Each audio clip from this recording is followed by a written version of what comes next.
National Public Radio cracks down on internal dissent. I'm Scott Ott with Stephen Green and Bill Whittle. This episode of Right Angle is brought to you by the members of BillWhittle.com.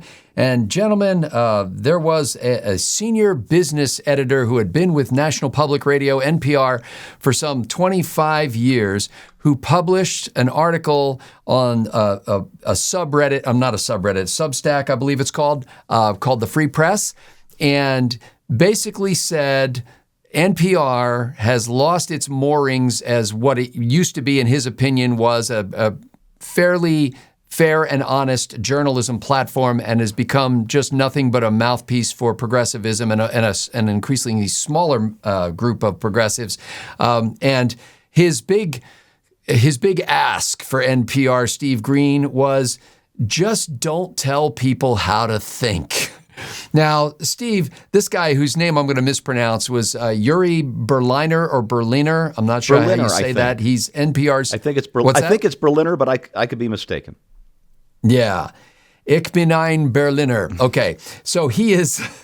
He has a really great piece that you ought to read if you haven't read it yet. But he's been working for NPR for years, and he posts this article that basically says, he chronicles a bunch of things. For example, he said NPR had massive coverage of so-called Russiagate, the accusation that there was some sort of collusion between Donald Trump and the Russian government or Vladimir Putin, and interviewed Adam Schiff like 25 times so he could talk about this until Mueller came out with his report finding no credible evidence of collusion, and then the story just kind of vanished.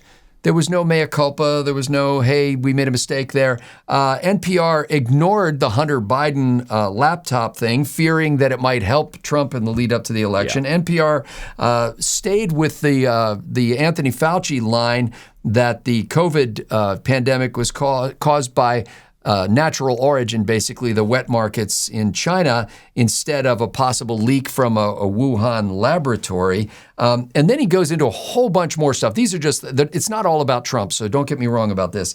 And one of the things I found interesting, Steve, was that he did a survey of like the Washington office of NPR where he was working, and he found that on staff there were 87 registered Democrats and 0 registered Republicans. Yeah, and 0 might be an overcount. Now, if conservatives listening to this are going to say, number one, who listens to NPR? Number two, of course, we've known that for years. But Yuri's argument in this column is not that it's always been that way. He said, yes, they've always been mostly liberals, and he voted gleefully against Donald Trump both times he had a chance to. So he's not saying that he's not liberal, but he's saying we should cover the news accurately. This gets him a 5-day suspension without pay, and my guess is that's just the beginning of the beatings until morale improves. What do you think, Steve Green? Welcome to All Things Considered. NPR used to be the Valium of radio. You know, you would tune it in and you would get that heavily sedated newscast. They were anti-hype, maybe more than they were pro-left. And Scott, I know you were a big listener back in the day. I know lots of conservatives and Republicans who used to listen to NPR. It was unhyped radio, and yes, it had a political bias, but not so much that you couldn't or wouldn't listen to it. And that all changed around 10 years ago with the emergence of you-know-who down a golden escalator. Trump derangement syndrome is an ugly, ugly disease. What I love is, are you familiar with their new CEO, Catherine Maher? Yeah. Only from this article, these articles. She is quite the piece of work. NPR is, I guess they're trying to figure out, and she's trying to figure out what to do with all of her old tweets. She hasn't made her account private, or at least she hasn't at the time we're taping this on Tuesday. She hasn't deleted her account. They haven't tried to hush any of this stuff up. But you go through her old tweets, and it's just example after example of that comical left-wing hive mind that became so prevalent around 2020. Let's see. This one is from July of 2020. She says, lots of jokes about leaving the U.S., and I get it. But as someone with cis white mobility privilege, I'm thinking I'm staying and investing in ridding ourselves of this specter of tyranny. She said, today I had to keep a straight face while talking to a journalist about Donald Rumsfeld being an alien lizard who eats Mexican babies. Oh, yeah. Let's see. What else do we have out here? CNN is talking about the tragedy of... Again, these are all from 2020. CNN is talking about the tragedy of damage to iconic retail zones and shoe stores in L.A. I mean, sure, looting is counterproductive, but it's hard to be mad about protests not prioritizing the private property of a system of oppression founded on treating people's ancestors as private property. This is who has run NPR for the last few years. She is just, that chirpy, guilt-ridden creature of white progressivism, and it would be comical if it weren't so essentially totalitarianism, or totalitarianist, if not just merely authoritarian. They're shutting this guy up for speaking the truth. What do you think they're doing with their newscasts? Bill Whittle, this Yuri Berliner quotes some statistics in his article. He said, back in 2011, although NPR's audience tilted a bit to the left, it still bore a resemblance to America at large. 26% of listeners back in 2011 described themselves as conservative, 23% as middle of the road, and 37% as liberal. By 2023, the picture was completely different. Only 11% described themselves as very or somewhat conservative, 21% as middle of the road, and 67% of listeners said they were very or somewhat liberal. We weren't just losing conservatives, he says. We were also losing moderates and traditional liberals. And then he cites internal employee resource groups, they call them, or affinity groups within NPR. This is all inside of NPR. They include, and I can't do the acronyms for this because they're unpronounceable, but they include groups called Marginalized Genders and Intersex People of Color Mentorship Program, another one called Mi Gente, which is a Latinx employee group at NPR. It's pronounced Latinx. I'm sorry.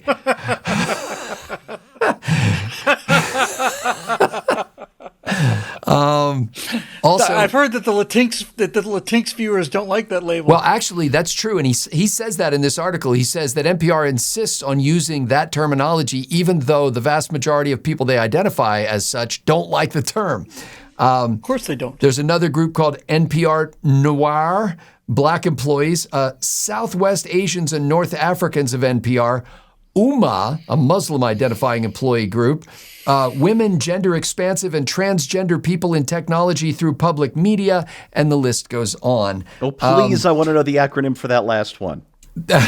So basically, what he's saying is that the NPR has become increasingly different from the audience that it professes to serve. Later on, he mentions the fact that despite their efforts at all this egalitarianism and racial sensitivity, their percentage of Black and Latino listeners is way below just the percentage in the general public, and it is not growing. It's shrinking. So they're not even reaching the people they purport to love. Finally, Bill, they sent out an email recently to the people at NPR bragging that they had just rated higher in trustworthiness than both CNN and the New York Times. However, a Harris poll talking to people who were familiar with NPR found that only 3 in 10 associated the word trustworthy with NPR. And these are from people who know what NPR is. Well, welcome to Small Things Considered, where you get the entire political spectrum of far left on one side to extreme left on the other. This is just another case of Steve. Who was it who came up with "Roll Left and Die"? a friend of mine. Oh, Sarah Hoyt, yeah, science fiction Sarah author and a dear friend of mine, yeah. Right. Yeah, roll left and die. This is what happens when organizations start to lose market share, and political parties too, because this is just essentially mirroring what's happening with the Democratic Party. As they continue to lose market share, they think that the strategy is to become more radical, to hold on to a more fervent but smaller group of supporters, in the belief that their fanaticism will outweigh the numbers of people that they might have had otherwise, which is why you're not only losing conservatives for NPR, you're also losing moderates.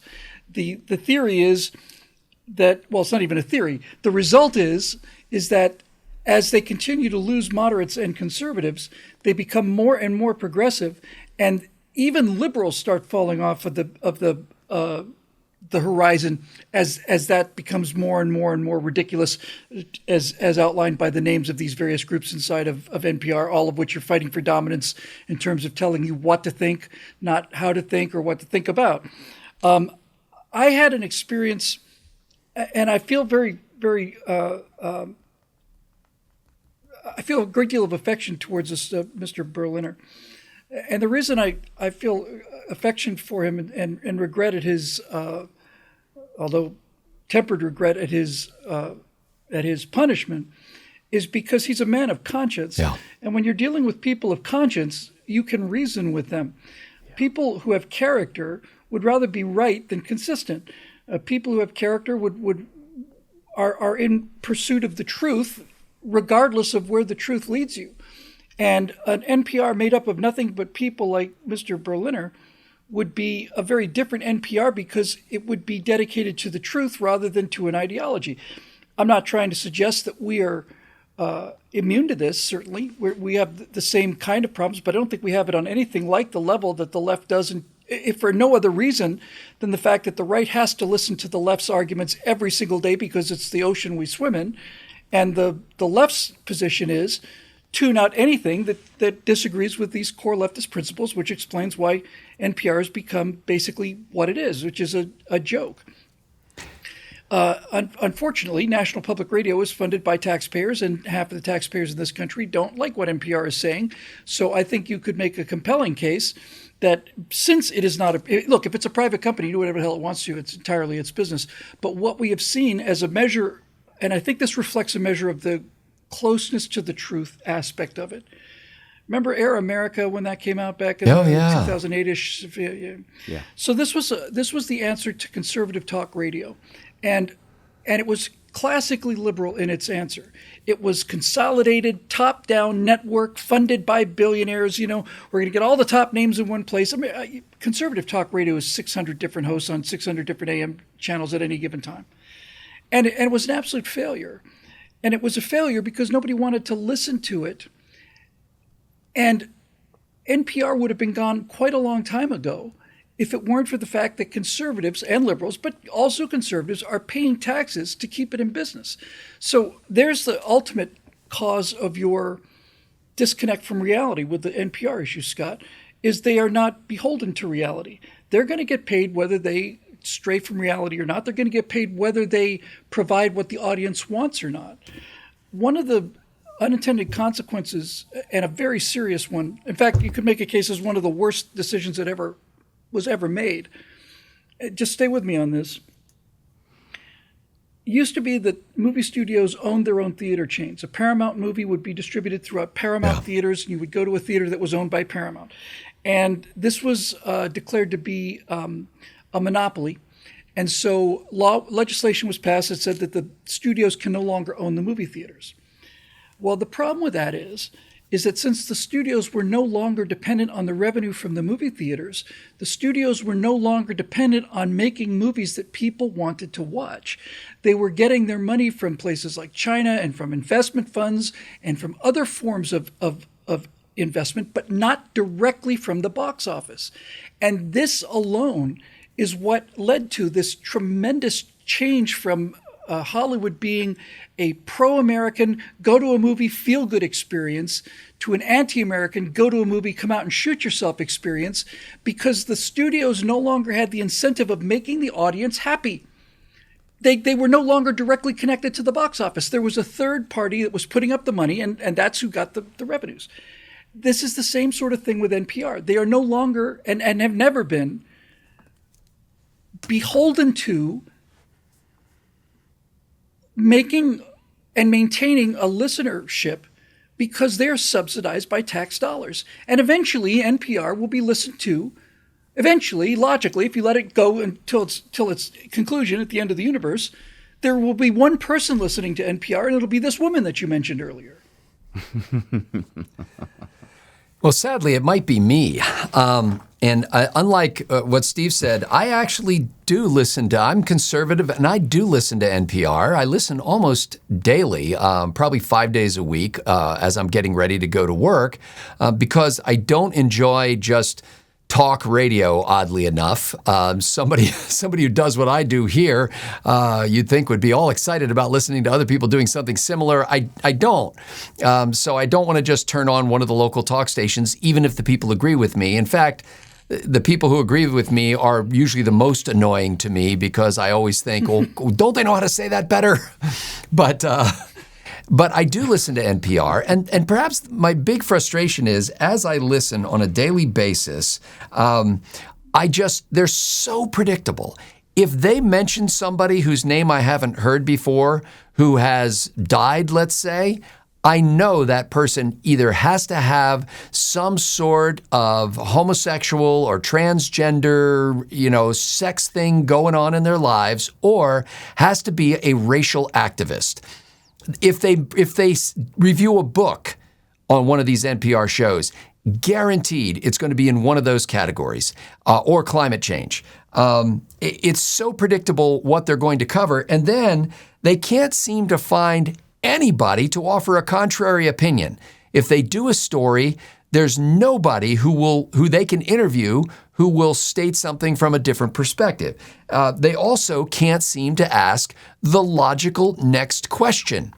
So while I'm, washing my hair in the shower and listening to this newscast, I'm like shouting coaching tips to the speaker in my bathroom going, no, let's see, the next question needs to be this. It's like it's an obvious next question. You must ask this question. And they never ask the obvious next question. And then ultimately, I think what Mr. Berliner's case has illustrated for us is that the one sort of last bastion of perhaps the last organization that had an opportunity at least to do even-handed journalism not only can't do it, but can't stomach internal dissent. I mean, if any organization should be open to questions, it should be a journalistic enterprise. When somebody within raises the question and says, hey, why is it like this? And they say, we are beyond criticism. You need to take some time off without pay. They have just said everything we need to know about NPR. Now, sadly, hope springs eternal, not only with Mr. Yuri Berliner, but with me. I will keep listening because I keep thinking that someday somebody is going to wake up there, and maybe this new CEO, despite her past, can say, you know what, I've got my own opinions, but that doesn't mean that's the way a news organization should be. One final thought here. During their fundraising appeals, they constantly point out that 92% of the funding of the local station comes from local people. And so, it's a relatively small portion of it that comes from government sources or outside of the local community. And then sometimes people will give money and record a message. And I want to reach out to them and go, look, if I give you $100, will you let me say whatever I want to say for 30 to 60 seconds?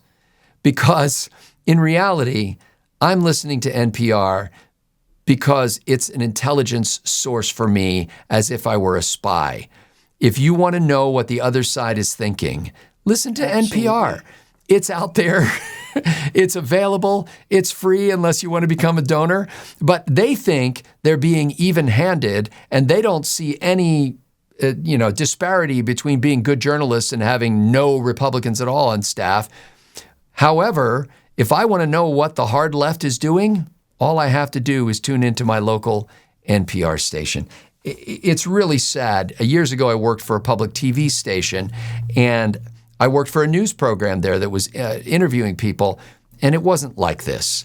We were encouraged to do the research. I was an associate producer. We would do the research to write the questions for the host so that she had because she was shooting 5 shows in a row, and so she had a team of people who would prepare questions and stuff like that. And there were no guidelines. There were no political agendas. It was just, hey, we've got this person coming in. Let's find out everything we can that's interesting about what this person does. Wouldn't it be great if somebody at NPR suddenly recaptured that vision? I will tell you this, you could have the lion's share of the market, NPR, because you'd be alone, because nobody is trying it anymore. Nobody's trying to do journalism. Somebody has an opportunity here. I don't know if I should expect a government-funded agency to be the one to take advantage of that. And sometimes I go, well, how about you, Scott Ott, you big mouth? Why don't you do something about it? And I think that's fair criticism. And by the way, anybody who suggests that, you've got 5 days off without pay. I'm Scott Ott with Bill Whittle and Stephen Green. Thank you to the members at BillWhittle.com for making Right Angle possible.